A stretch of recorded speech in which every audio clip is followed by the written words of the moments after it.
let's just have a look at the example. Don't worry too much about all the information here. It's basically, they're just sort of creating a scenario for us. So it says there's a company called Healthmania.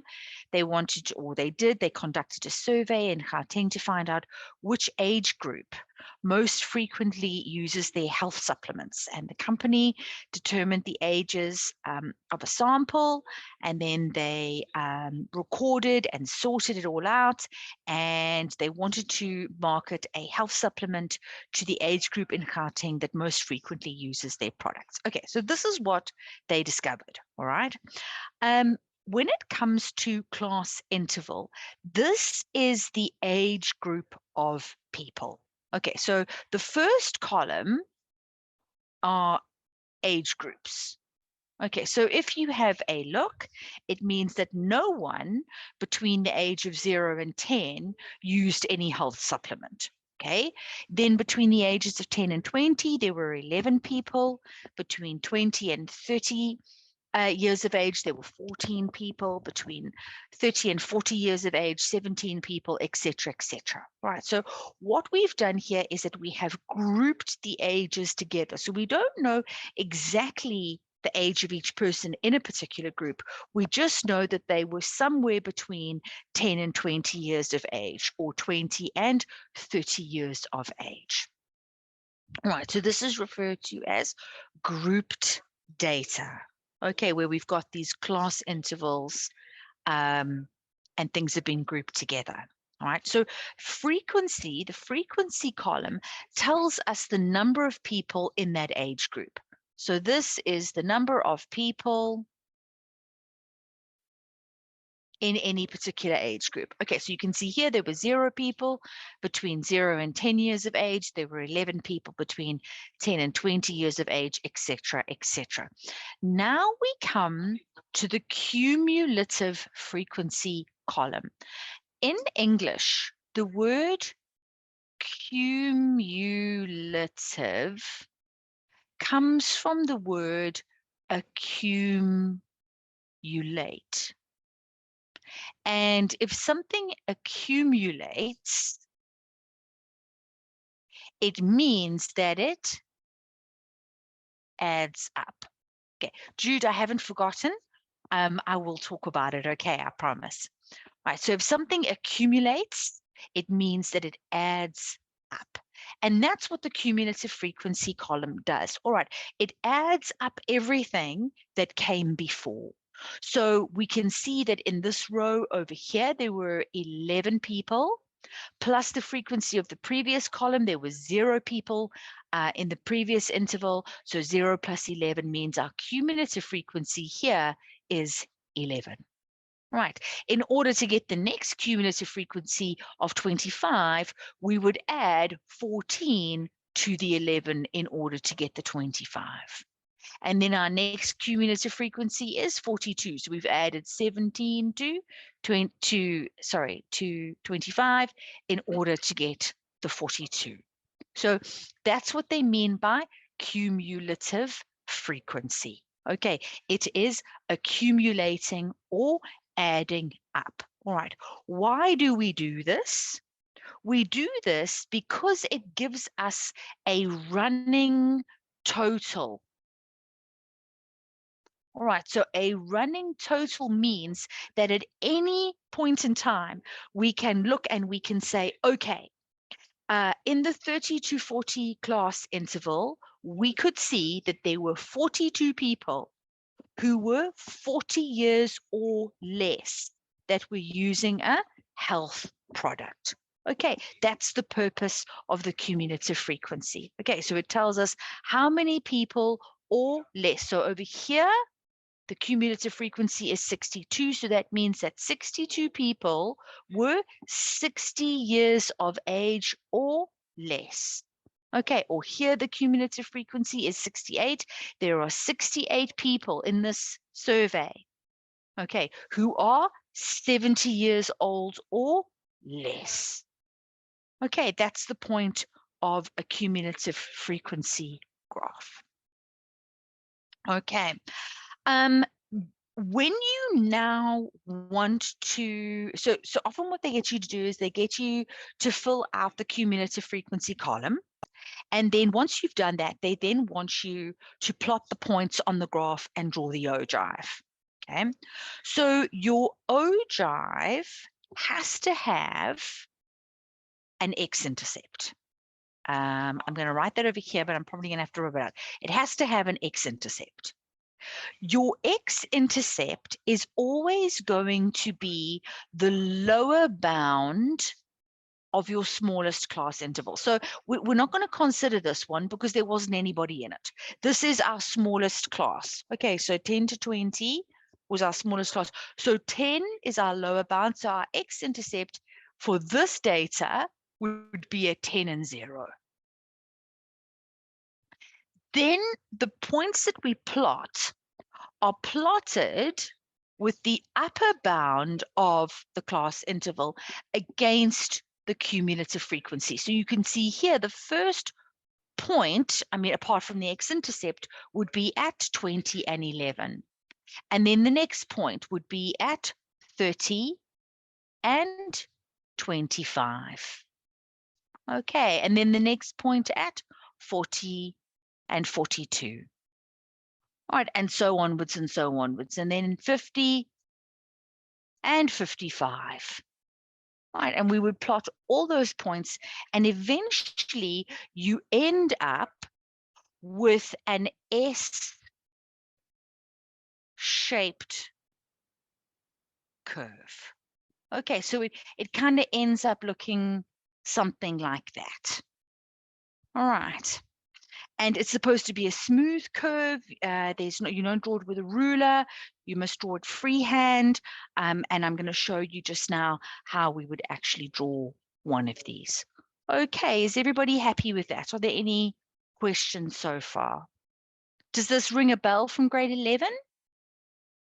Do you remember this from grade 11?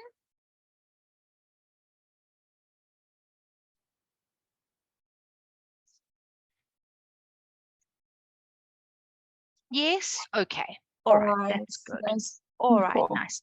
And then the other thing I just wanted to point out to you, right, is that your frequency column and your cumulative frequency must add up to the same thing, right? So if you have a look here at this last point that you're plotting, that Y value over there, that last point is going to directly correlate with your cumulative frequency or your frequency. Okay, all right. And then this is what the graph would look like. Okay, so you can see here age has gone on the x-axis, cumulative frequency on the y-axis. You do not need to label the points like they have here. Okay, where they've put these labels here, it's not necessary for you to do that, but you do have to plot the points. So can you see here's our x-intercept? I'll just try and make this a little bit bigger so you guys can see it okay. All right, can you see the x-intercept there at 10 and 0? So it has to be grounded on the x-axis. Right, so again, just a reminder, it's got to be the lower bound of your first class interval. Okay, against 0 is your x-intercept, and then you are plotting your upper bound against your cumulative frequency. So 20 and 11, there's the 20 and 11, and 30 and 25, etc., etc., etc. And you can see it makes an S-shaped curve. Not very S-shaped in this case, but there we go. It's supposed to be an S-shaped curve. All right, when it gets marked, they will give you an accuracy mark for your x-intercept. They will give you an accuracy mark for plotting your points, and then they will also give you an accuracy mark on the shape of your graph. Make sure that when you connect all your dots that you go through all of the dots. Okay, so you don't want to have like a dot here and a dot here and a dot here, and then you do something like that. Okay, you must go through. I'm not doing it very well either, but you must go through all of the dots. Okay. All right. Okay, so let's try this one. And hopefully we'll get to do the second example. No, you won't lose any marks if you don't label the plotted points. Okay, Zwanaka. You don't have to write the coordinates, Tegofatso. Okay, you would just have to draw the dots. Okay, so you don't have to label the coordinate. Okay, it's just doing it in this case, but that's not a requirement. Okay. All right, so what I'm going to get you guys to do here is the cumulative frequency. I'm just going to fill out the frequency column for you. I don't know why it's not done in this case. Most of the time it is, but in this particular case, it wasn't. So let's just fill that out. So the percentage between 1 and 10%, there were 2 students. 11 to 20, there were 6. Then 11, 22, 39, 59 students got between 51 and 60, 45, 20, 11 and 5. Okay, I'm going to let you guys, and then if we add those all together, we would get 220 students. I'm going to let you guys do the cumulative frequency, and then as soon as you've done that, then we'll talk about plotting the graph. Okay, so you guys are going to do the cumulative frequency, please.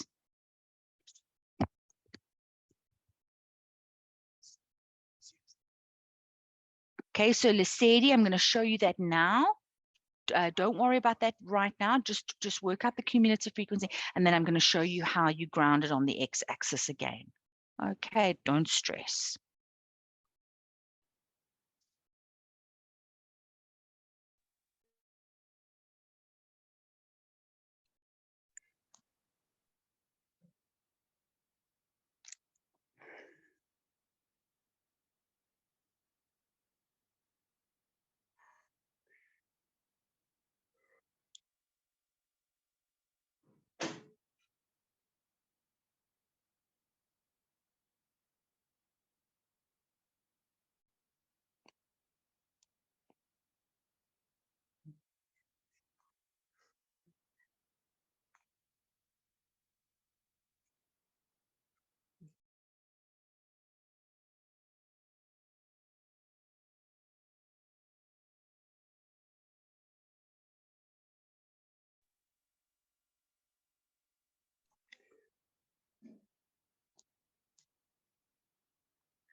Is that up enough, Sikatelo?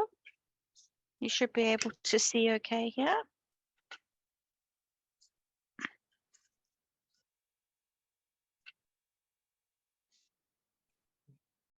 Kamgelo, you done? Okay.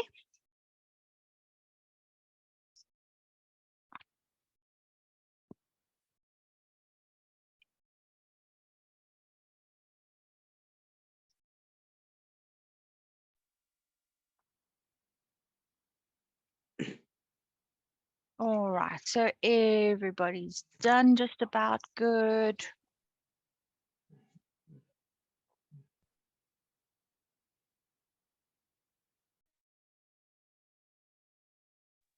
Cool beans. Okay, so let's go through our cumulative frequency.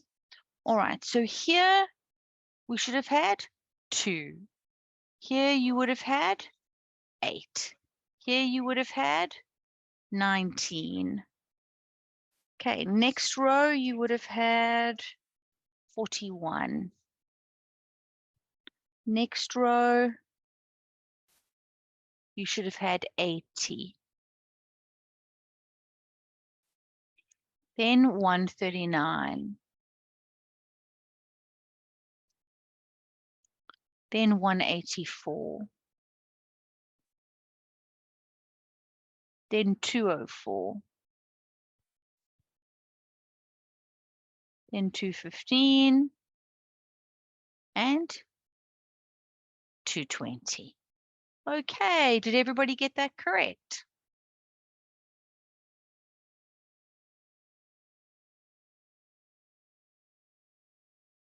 Was that okay? You getting those answers correct?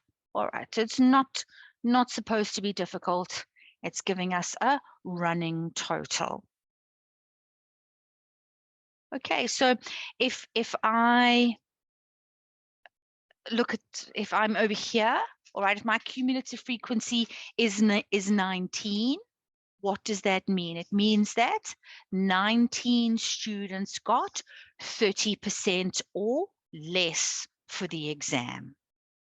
Okay, if I'm sitting over here, it means that 184 students got 70% or less for the exam.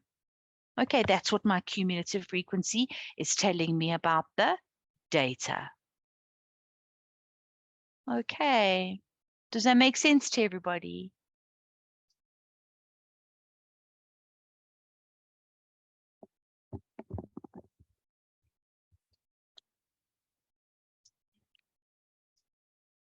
Yes, okay, all right. Our x-intercept, what would our x-intercept be in this case? What's our x-intercept?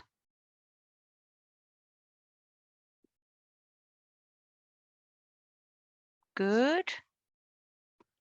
Our x-intercept, okay, so this is where, so you were, I don't know who it was, somebody was asking, was it Lesejo? No, not Lesejo. How do you ground it again? Let's just see. Yes, Pinga, we are going to do the line of best fit. Sorry, I didn't even see that question. That is our next lesson on scatter plots. Okay. Sorry, Pinga, I've only just seen that now. Okay, Lesedi. Okay, so you were asking, ma'am, how do we ground it again? Okay, so that's what we're talking about here, the x-intercept. Good, Trish. Good, Lorato. Okay, so Lesedi, it's this number over here. Okay, the lower bound of your first interval. All right, so it would be 1 and 0 in this case. Remember in the previous one, it was 10 and 0. Okay, sometimes it just depends on the data. Sometimes it could be the origin. It could be 0 and 0. It just depends on the data. Okay, so that's going to be your x-intercept. Then your points to plot, okay, would be, here it would be 10 and 2. And then 20 and 8.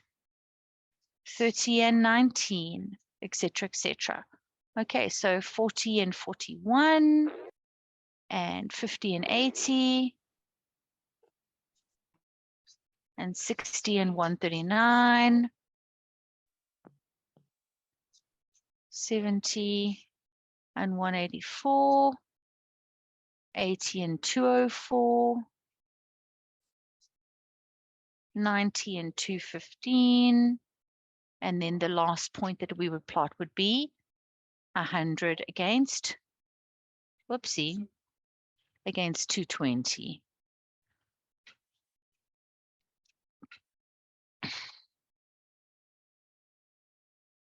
Okay, iPhone is asking me a question. All right, yes. So in other words, we know that there are 220 learners who took part in this examination. All right. So when I look at the cumulative frequency, it gives me a running total of the total number of learners. So if I look at a cumulative frequency of 8, it means that there are 8 students who got 20% for the exam or less than 20%. That's what it means. Okay. So in other words, there were, so 220 minus 8, there are 212 students who got 21% or more for the exam. Does that make more sense to you, iPhone?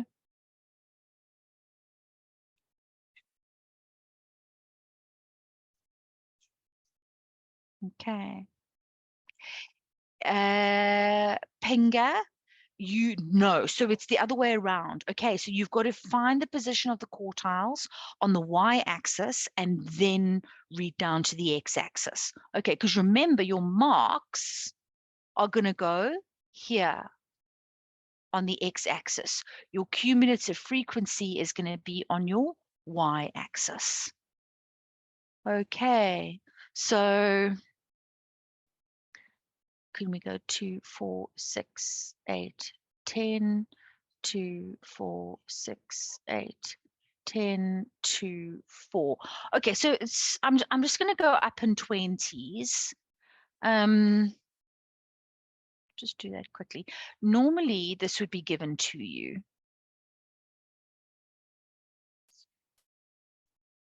180, 200, 220, 240. There's our cumulative frequency, and our marks are on the x-axis. Okay, so I'm going to go up in tens here.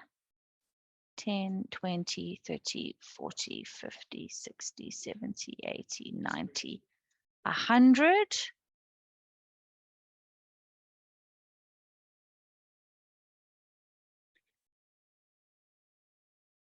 All right, and now we're going to go and plot our points. Okay.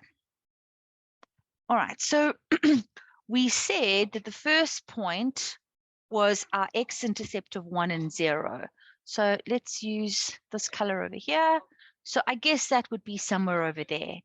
Then 10 and 2 and 20 and 8 and 30 and 19. Okay, so now it's starting to climb up a little bit. And 40 and 41. And 50 and 80. That would be over there. And 60 and 139. I guess it'd be right up here.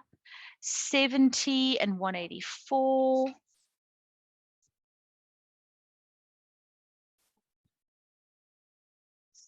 80 and 204. 90 and 215. And then 100 and 220. Okay, so can you see that that is creating an S-shaped curve? And then again, when you draw your ogive, you want to go through all these points and you want it to be a nice, smooth curve. And I'm not doing a great job here. And hopefully you guys will draw a better ogive than me. Okay, so I should have gone through that point a little bit better, but there we go. Okay, no, so Pinga, you're going to get a mark for the x-intercept. You're going to get a mark on the points, and then you're going to get another mark on the shape. Okay, so that's how it would be marked. Okay. All right, so that's how you would actually draw your ogive. And then they can ask you different questions. All right, so in this case here, they've asked us to determine the quartiles and then determine the 90th percentile and the 10th percentile. So let's just talk about how you would find the quartiles. All right, so what you've got to do is you've got to find the position of the quartiles. Okay, so it's the position that you are looking for. So if we're talking about the position of the lower quartile, you don't have to use formulae like quarter of n plus 1. That's not necessary. So the position of the lower quartile will be 1/4 of 220. So that's what you're looking for on the y-axis. So 220 divided by 4 means that your lower quartile would be positioned at 55. So here you want to find 55 and then read over and go down. Okay, so I'm going to grab pink and a line, and I think 55, I guess, would be somewhere over there, maybe a little bit higher up. Okay, so I'll just move it up a smidge, maybe there. And then again, I'm going to come down. Oopsie. Let's just get this into the right place. There, I guess. Okay, so just after 40, maybe 41%. Okay, so your lower quartile is approximately 41%. Is that making sense to everybody?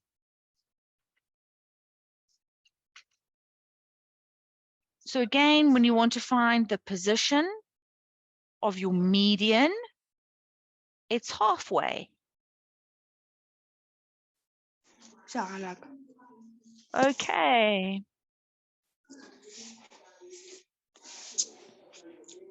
All right, so that would be at 110. Okay, so here you'd find 110. Again, let's find 110. 110, I guess, would be somewhere over here. And we would go across.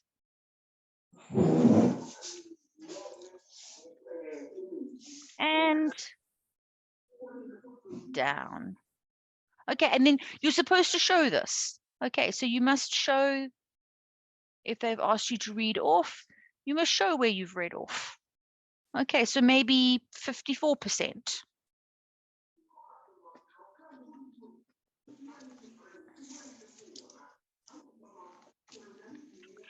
Okay, so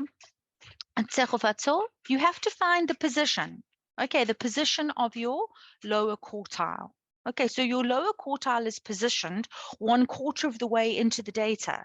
All right, so if there are 120 people, all right, so the 55th person will be whatever their mark is, that will be your lower quartile.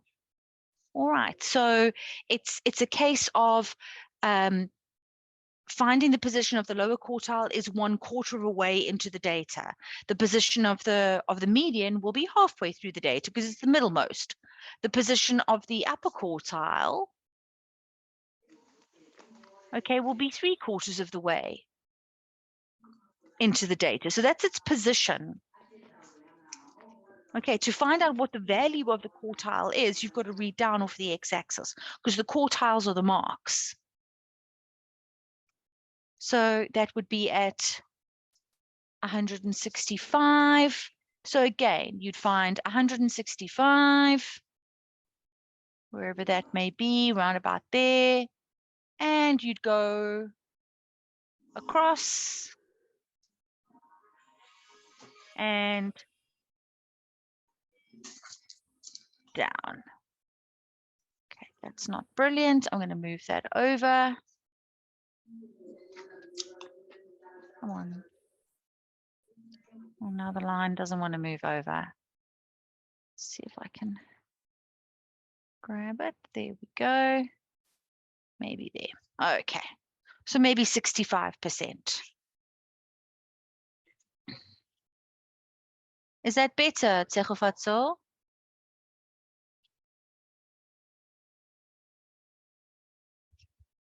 Let's just have a look. Orotile. I wanted to ask you, always multiply the... Yes, Orotile. That's quite right. Okay, so it's always going to... So for the lower quartile, it's always going to be 1/4 of your total. Okay. For your median, it's always going to be 1/2 of your total. For your upper quartile, it's always going to be 3/4 of your total. All right, so you don't have to worry about formulae or anything like that. This is the way in which it's done.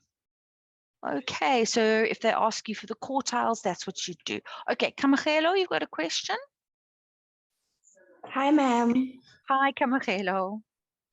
So, after finding the quartiles, is it possible that we could be asked to draw the box and whisker diagram? Absolutely. Absolutely, they could. I mean, what we don't have is the minimum and the maximum here, but maybe that information could be provided, and then they ask you to draw a box and whisker plot. The most usual thing that they get you to do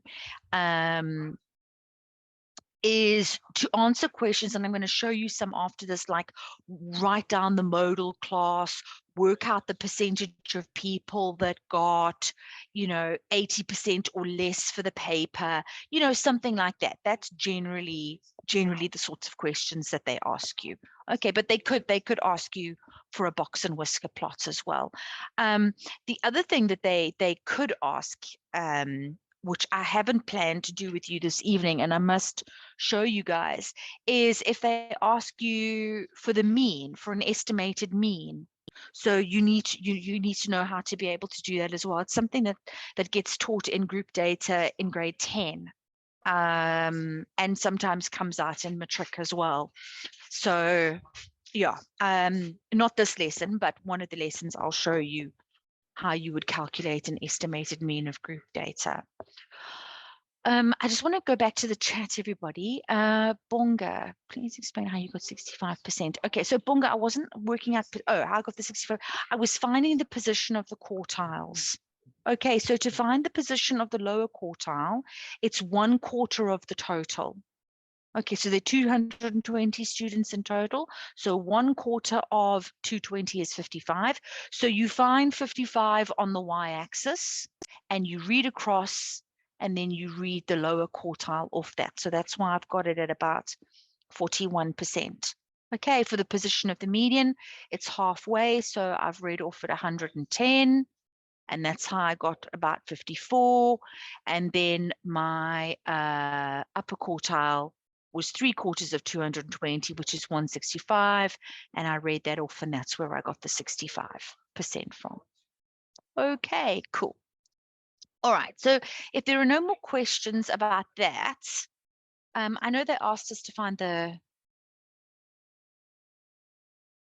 Yeah, no, absolutely, Sihawu. So they will give you a grid to work off of. All right, so here I've also, I think mine should be fairly accurate, but they will give you a little bit of leeway. All right, but they'll give you one to work off of. All right, so what I'd like to do is actually go and have a look at this question over here. Shame, it would be nice if you guys had this as well, but at least we can plot the points on here and then hopefully get the same. So this little green cross over here, what number would go there? Yeah, no, I just got kicked out by Zoom as well. So no, guys, it's not yours, it's mine. Okay, brilliant. Okay, so 20 goes over here. Excellent. So what number goes over here with the second green cross? What would go there?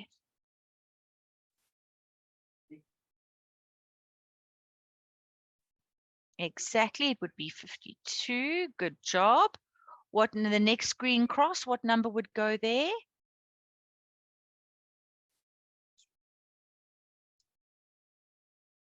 Good, it would be 12. Lovely, nice. And then what number goes over here? The next little green cross, it would be? Lovely, brilliant, guys. Well done. Okay, and then the next little one would be? That's it. Okay, and then the last would be? There we go. All right, wonderful. Well done. Well done, everybody. That's brilliant. Excellent. Good job. Okay, so we have completed the frequency and cumulative frequency columns. Right, now they ask us how many people participated in this survey. How many people participated in this survey? So what do you guys reckon? 2 marks for this column, 1 mark for that column. That's it, Chloe. That's it, Nolutando. There were 80 people. Okay, from this 80 over here, what it added up to. Okay, good job. So that would give us another mark. Now they've asked us to write down the modal class. The modal class. How do we know which class is the modal class? Does anybody know?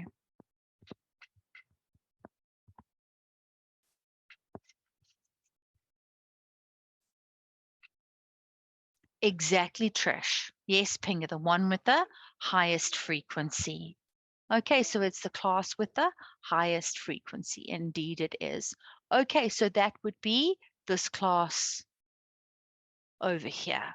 All right, so greater than 40, but smaller than or equal to 50. Right, so that age group is the modal class with the highest frequency. Well done, lovely, perfect. Now, good. Good, Zegelwatzel, perfect. Now they've said to us, use the grid given in the answer book to draw an ogive to represent the data.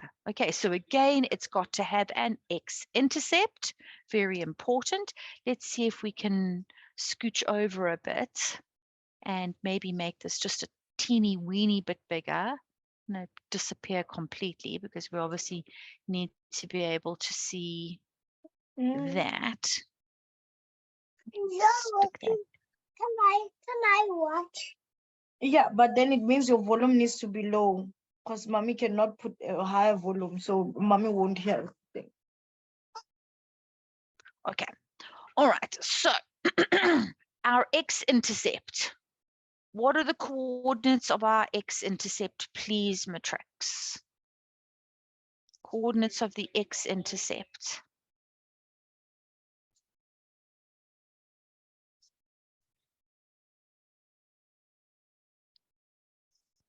Good, well done. So 20 and 0. Brilliant. So that's going to be our first point over there, 20 and 0.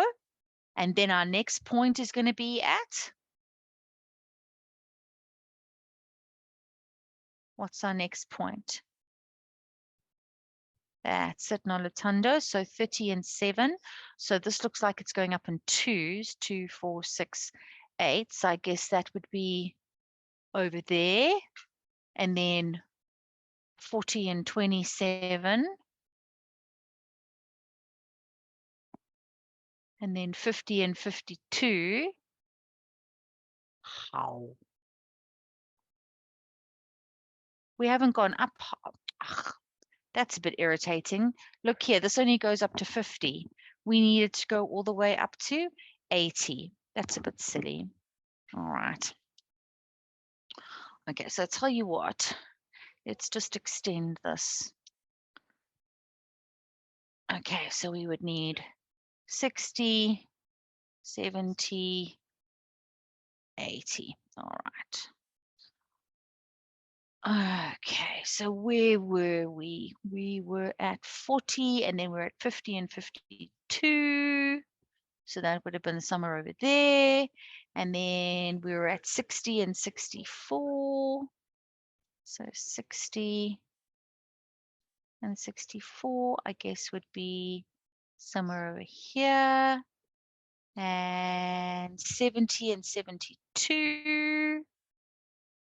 So 70 is there. 72 would, I don't know, be somewhere over here. 80 and 76. And the last one would be over there. Okay, so I'm sorry we had to go off here. How silly is that? But all right, so this is our S-shaped curve. And let's go all the way down. And there we go. Okay, so there's our ogive. Yes, Moyo, that would be wrong. Okay, so your modal class, it has to be an interval. Okay, it has to be a class interval. Right. They're apparently not too fussy at the end of the year about how you write that. So, you know, if you don't write it like that, apparently they do accept the answer if you do this. But obviously to write it this way would be better. Okay, so it's between 40 and 50. Okay. All right. We've drawn the graph, and again, it's out of 3, so we would get a mark for our x-intercepts, our points, and then our shape. Okay, and then let's have a look at the last question that we have here. No problem. So it says, determine the percentage of marketing calls received by people older than 54 years. Okay, so this is not great because we've kind of chopped it off over there, but the percentage of marketing calls received by people older than 54 years. So what we would need to do is we would need to find 54 years on the x-axis and then go up to our graph. So again, I'm going to have to use a color. So let's take pink since it's nice and bright. And let's find 54. Okay, so that would be 54 over here. Okay, it's coming out in orange. Whoopsie. Let's just make that a little bit shorter. I wonder if we can change its color. No. Pink. Ah, there we go. Change the color. Okay, so let's just make it a little bit shorter because it was supposed to stop over there. All right, and then let's go across. Okay, I'm going to move the... There we go.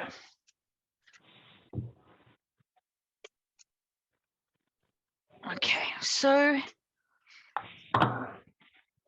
this is not going to be very accurate because we're missing the scale accurately drawn at the top end over here. But it's coming out somewhere, I guess, about 64. Okay, so what we would do is this, is we would say there were 80 people in total, minus the 64, leaves us with how many people? Would be 16. Okay, so it looks as though there are about 16 people that are older than the age of 54.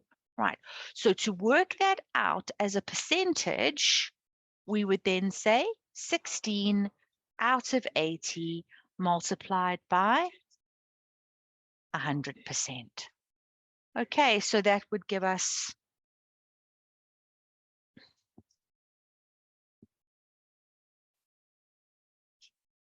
about 20% of people.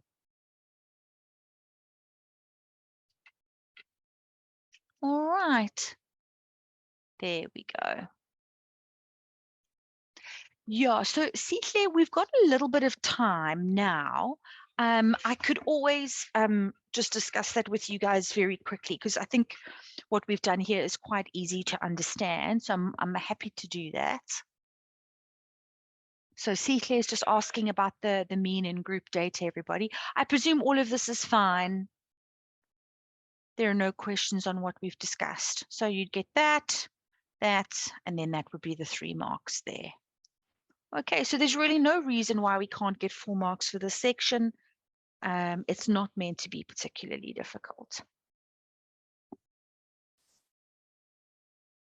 Okay, so see, then everybody else, let's just see if I've got another example over here. So here's one where they made a box and whisker plot out of something. Someone was asking about that. I don't know if it was this class or the previous class, but yes, Pinga, they will. They'll happily accept up or down a little bit. Okay.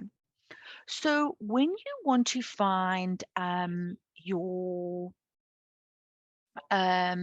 estimated mean, right, what you would need to do is you would need to have some extra columns here. So I'll tell you what, I'm going to grab that and I'm just going to put it over here. And let's just fill in those values again so that we've got that, because we need the frequency.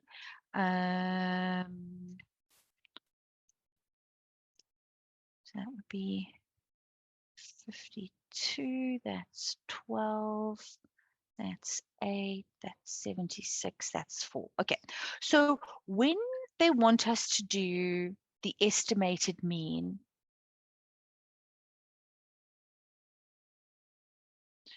you do not need the cumulative frequency column, okay, but you do need the frequency column, okay?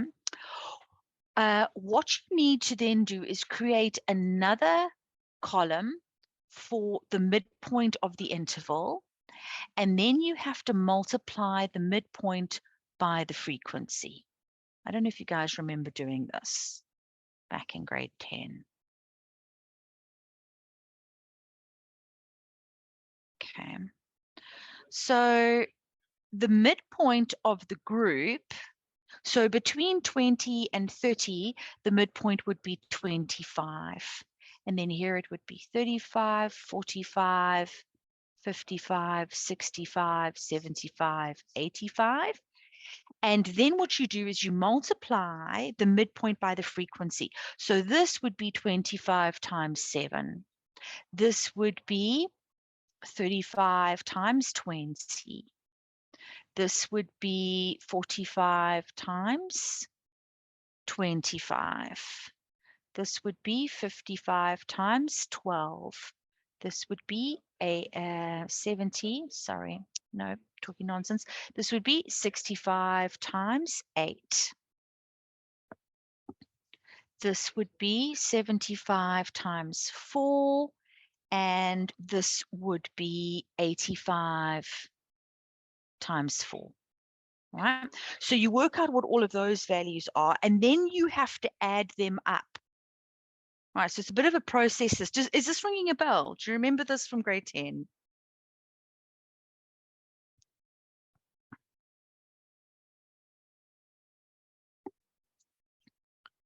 Do you remember this from grade 10 vaguely? So Keithlyn's saying yes. Anybody else? No? Okay, so this is something that they would have taught you. They would have taught you back in grade 10. Not something that would be massively familiar to you. Okay, so you found the midpoint of the group, and then you're going to multiply the midpoint by the frequency. Right, so 35 times 20 would leave you with 700. 45 times 25 would leave you with 1125. 55 times 12 would give you 660. 65 times 8 is 520. 4 is 300. And 85 times 4 is 340. And then you have to add up the blue numbers. You have to sum them up. Okay, so let's just add all of those up. 175 plus 700. 5 plus 660.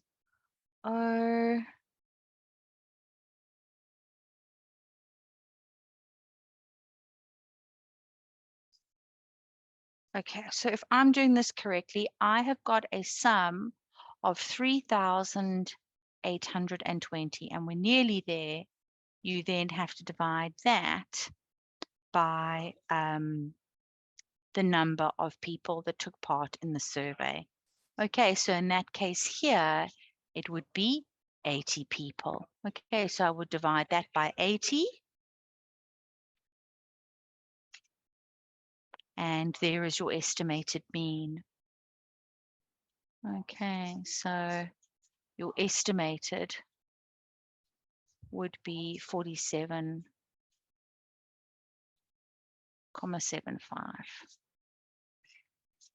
No. So Tsekofatso, there is no quicker way. This is how you have to do it. And you cannot find the actual mean because you do not know the actual values or the actual ages of the people. All right, so All you know is that there are 7 people aged between 20 and 30, but you don't know exactly how old they are. So it is not possible with grouped data to find an exact mean like you can with ungrouped data. Okay, so that's why they call it an estimated mean when they ask you to find the mean of grouped data. Okay, so you find the midpoint of the group, you multiply it by the frequency, you add all those numbers up, divide it by the number of people or the number of whatever you're dealing with. In this case, it was people, and then you'll see here. So mean age was 47,75 years. Okay, so if they do ask you for the estimated mean, that's the only way to do it, I'm afraid. Okay, sorry, it's not quicker, but that's all there is. In fact, what I will do with you guys is, I think it was 2019. I think it was 2019, the 2019 finals paper. They brought this in, and it was actually wasn't quite difficult. But I mean, if you didn't know how to do this, you would never have been able to answer it. But I'll do that question with you. So in our 4th lesson on this, so it'll be next Thursday this time, I'll do those questions with you. And show you what sort of comes up in exams and whatever, including the sort of more difficult question on estimated mean. Okay. All right. So are there any other final questions about this?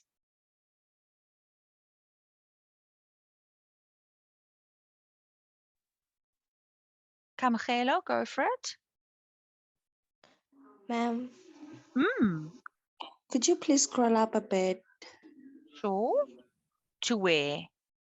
I'm looking for the question of the mean. I don't know where it is at. Oh, this is the one, the estimated mean.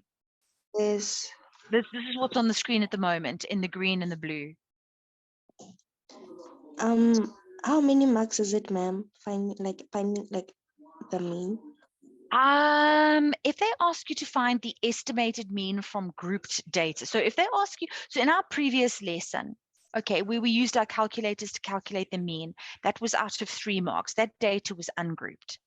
But here, if it was group data, I would imagine probably about 4 marks, because first of all, you'd need the midpoints. You then need to multiply the midpoint by the frequency. You then need to get that value, which you then divide by this, and you'd have to get your answer. So I'd say about 4 marks. Okay, So, Kamachelo. yes. So in an exam situation, should I draw the full table, like the midpoint times frequency? If that's what they ask for. Okay, All if right. they ask you for that. Okay, so you would only do this if the question says calculate the estimated mean. Okay, All right. for grouped, so this is for grouped data. All right. Thank you, ma'am. Okay, so that's the only time that you would do this. All right, it's not like what we were doing the other day on Tuesday, because there the data was not grouped.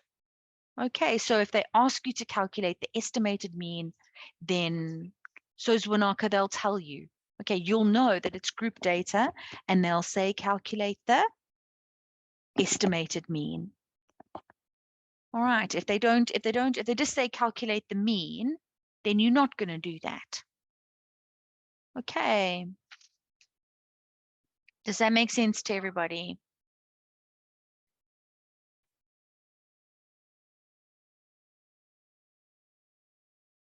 All right. Okay. So good stuff. So last time when we ended off, good Trish, good Lesejo, we were looking at this question. Did anybody get a chance to think about this? What the effect of the burst water pipe would have on the standard deviation of the data for the 2nd week? What does standard deviation tell us again, guys?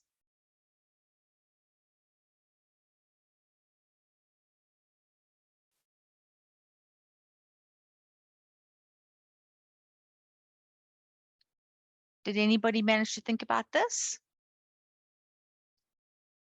Do you remember what standard deviation means?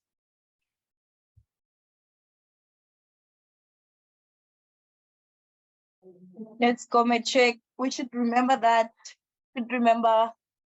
Let's recall. Anyone can put it on the charts, or you can talk on mute. We need to know. Maybe what I must do is keep asking the same question every single time. Totally forgot all Yeah. about it. but they look like they have ideas. I see. Listen, Yeah. like totally forgot. Listen, but you have your notes somewhere. They just grab your Sure. notes, yeah. Good. So standard deviation tells us how the data is spread around the mean. No, Penga. No. So you're never going to do it the old-fashioned way where you have to do it in a table. You're always just going to do it on your calculator. Okay, so you don't have to worry about that. So what do we think the effect of the burst water pipe is going to have on the standard deviation for the second week? Is it going to affect the way the data is spread around the mean?